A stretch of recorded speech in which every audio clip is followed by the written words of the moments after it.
Phone tapping కేసులో దర్యాప్తు ముమ్మరంగా జరుగుతోంది. బంజారాహిల్స్ పోలీస్ స్టేషన్ కు భుజంగరావు తిరుపతన్నను తరలించారు. అక్కడే ఉన్న టాస్క్ ఫోర్స్ మాజీ డీసీపీ రాధాకిషన్ రావుతో కలిపి ముగ్గురిని విచారణ చేస్తున్నారు అధికారులు.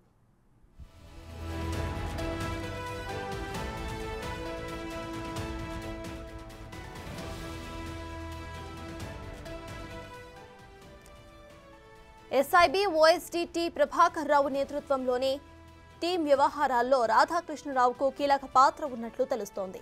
ఆయన తన సిబ్బందితో కలిసి వసూళ్లకు పాల్పడినట్లుగా దర్యాప్తులో తేలిందని సమాచారం. రాధాకిషన్ రావు బేగం బజార్లోని హవాలా వ్యాపారం చేసే వారిని బెదిరించి మరీ డబ్బులు వసూళ్లకు పాల్పడినట్లు సమాచారం. వీళ్ళు టార్గెట్ చేసిన వారిలో బడా బిల్డర్స్, జ్యువెలరీ దుకాణాల యజమానులు, రియల్టర్స్తో పాటు ప్రముఖ వ్యాపారులు సైతం ఉన్నట్టు తెలుస్తోంది. ప్రణీత్ రావు ఇచ్చే సమాచారంతో రంగంలోకి దిగే రాధాకృష్ణరావు సైన్యం ఓ పార్టీ కోసం విరాళాలతో పాటు తమ బాస్తో పెద్ద మొత్తంలో మామూళ్లు కూడా వసూలు చేసినట్టు తెలుస్తోంది.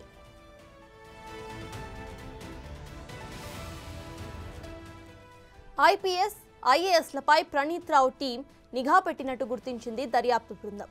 ప్రణీత్ రావు అరెస్ట్ తర్వాత రాధాకిషన్ రావు అజ్ఞాతంలోకి వెళ్లిపోయారు. అయితే ప్రణీత్తో పాటు భుజంగరావు, తిరుపతన్నల విచారణలో రాధాకృష్ణరావు పాత్రపై సిట్కు అనేక ఆధారాలు లభించాయి. దీంతో పోలీసులు లుకౌట్ సర్క్యులర్ను కూడా జారీ చేశారు. అయితే నాటకీయ పరిణామాల మధ్య రాధాకిషన్ రావు పోలీసులకు చిక్కారు. ఇక తాజాగా రాధాకిషన్ రావు ఇచ్చిన సమాచారం మేరకు ఇద్దరు ఎస్ఐలు, ఒక కానిస్టేబుల్ ను అదుపులోకి తీసుకున్నారు పోలీసులు.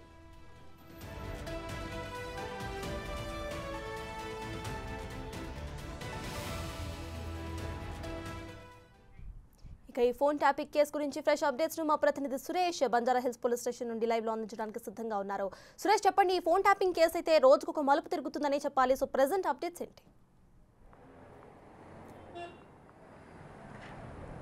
ప్రస్తుతం కస్టడీలోకి భుజంగరావు, తిరుపతన్నను కూడా తీసుకొని వైద్య పరీక్షల అనంతరం బంజారాహిల్స్ పోలీస్ స్టేషన్కి కొద్దిసేపటి క్రితమే తీసుకురావడం జరిగింది.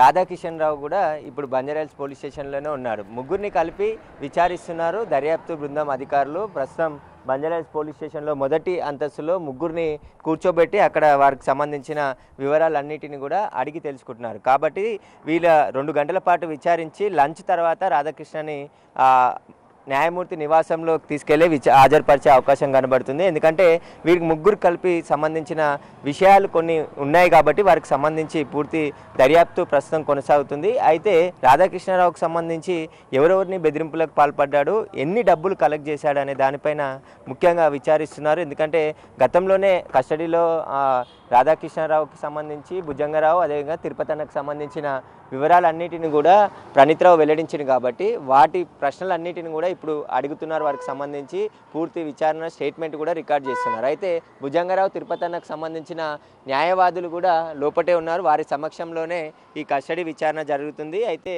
రోజు ఉదయం 8 గంటల నుంచి సాయంత్రం రాత్రి 8 గంటల వరకు మాత్రమే విచారించాలి, ఎలాంటి థర్డ్ డిగ్రీ ప్రయోగించొద్దని చెప్పేసి కూడా కోర్టు ఉత్తర్వులు ఇచ్చిన నేపథ్యంలో ఇప్పుడు ప్రస్తుతం బంజారాహిల్స్ పోలీస్ స్టేషన్లోనే వారిని విచారిస్తున్నారు. ఈ కేసులో చాలామంది ఇంకా బయటికి వచ్చే అవకాశం కనబడుతుంది. కీలకమైన పేర్లు కూడా వెల్లడయ్యే అవకాశం కనబడుతుంది. కాబట్టి వీళ్ళు ఇప్పుడు భుజంగరావుకు సంబంధించి, తిరుపతన్నకు సంబంధించి స్టేట్మెంట్ చాలా కీలకంగా మారనుంది.